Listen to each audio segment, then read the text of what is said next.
Hi, this is Amy at the Virtual Planetarium at Raritan Valley Community College. Let's take a look at some of the things we can see in the sky for the week of July 19th. The big news for the past couple of weeks is Comet NEOWISE.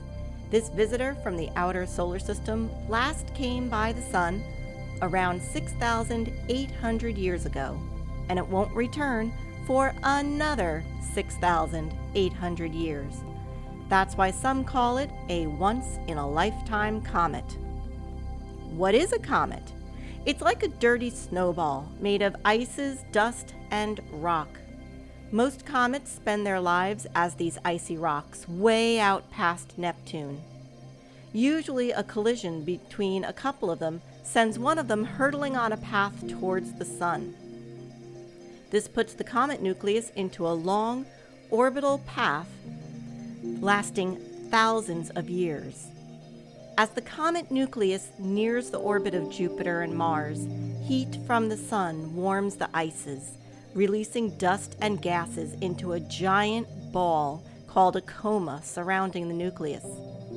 And a tail is formed by solar wind. Luckily for us, comets visit the inner solar system pretty frequently, so chances are good you'll see another one in the next decade or two. Now you want to know when and where to see it, of course. It's not terribly bright, so bring your binoculars with you. Comet NEOWISE is in the northwest sky about an hour and a half after sunset. Look between the Big Dipper and the horizon. The sun is setting around 8:30 p.m. You'll need to wait another hour or so for the sky to be dark enough to see the stars and constellations and the comet. The moon is new on July 20th. On the following days, look for the crescent moon in the western sky just after sunset. Each day, it will get thicker and thicker and be higher and higher in the sky at sunset. The moon sets about 50 minutes later each night. Let's take a look in the southern sky, and we'll wait another hour to look at the sky so that it's darker. Now the sky is set for about 10 p.m. Saturn is at opposition this week, which means it rises at sunset and sets at sunrise. Jupiter is the brighter object next to it. In the southern sky are two bright constellations, two summertime constellations. We have Sagittarius the Archer and Scorpius the Scorpion. Sagittarius looks something like a teapot if you play connect the dots with the stars. Scorpius looks like a curved line, maybe a letter J or a letter S, depending on how you imagine it. In Polynesian cultures, it's called Maui's fishhook. The bright star in Scorpius is Antares. The name means rival of Mars. That's because it's about the same color and brightness as the red planet, which you can definitely see when the planet passes near the star roughly every 2 years.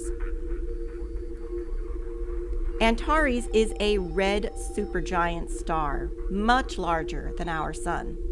If you put Antares where our sun is, its outer edges would reach to somewhere between Mars and Jupiter. The Milky Way stretches overhead, and through the summer triangle, we can see the bright star Altair, which is at the bottom of the summer triangle, and then the Milky Way comes down through to the horizon by Sagittarius and Scorpius. Since we're looking at the Milky Way here, this is also a place where you can see lots of nebulas. Most of these are visible only with telescopes. There's one that you might be able to see with the unaided eye if you're in a very dark place. It's called the Lagoon Nebula. M8 is its Messier designation, and the M means it's on a list created by Charles Messier. 8 is the 8th out of about 100 or so items that he put onto his list. So it's M8, or the Lagoon Nebula, and it's an H2 region in the constellation Sagittarius. It's one of the brightest deep sky objects in the summer sky, even visible with the unaided eye from a very dark location. It lies near the center of the Milky Way galaxy as we see it from our point of view. This picture was taken from our own 3M observatory at Raritan Valley Community College. Situated between Saturn and Jupiter is something we can't see with our unaided eyes, but it is there. It's the dwarf planet Pluto. It's between Saturn and Jupiter from our point of view, but it is actually very, very far away. It's about 40 times farther from the Sun than Earth is, and well beyond Jupiter or Saturn's orbits. 5 years ago this month, New Horizons became the first spacecraft to fly by Pluto. It took amazing pictures and painted a whole new image of the dwarf planet for us. Data from New Horizons clearly indicated that Pluto and its satellites were far more complex than imagined, and scientists were particularly surprised by the degree of current activity on Pluto's surface. We confirmed Pluto's size, 1,470 miles in diameter. We discovered a thin atmosphere around Pluto. Photographs revealed a heart-shaped nitrogen glacier larger than Texas, bordered on one side by mountains reaching up 11,000 feet. There's probably a vast liquid water ocean sloshing beneath Pluto's surface. Pluto may still be tectonically active. The moon is new on July 20th, is at first quarter on July 27th, and is full on August 3rd.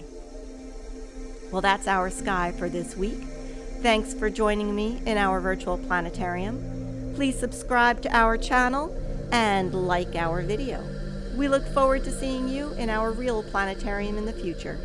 Until then, keep looking up.